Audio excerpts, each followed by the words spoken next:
Во Фудбалската федерација на Македонија прволигашите го помирисаа зелениот терен и се договорија првенството да не се доигрува.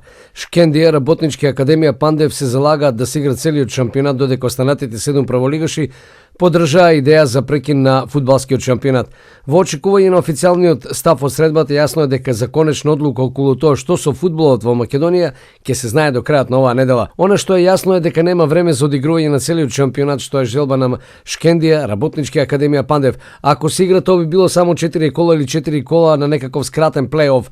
Во очекување на официјалното соопштение на Фудбалската федерација на Македонија, дознавме дека останатите лиги, прва, втора, трета, општинските како младинските, футсал, женски фудбал се прекинуваат. Останува целосна енигма како ќе почне идниот шампионат. Не се знае дали првата лига ќе се прошири со екипите кои се борат за влез. Неизвестност надвисна над фудбалската судбина над Брегалница, која е втора во втора лига, но и е полуфиналист на фудбалскиот куп на Македонија.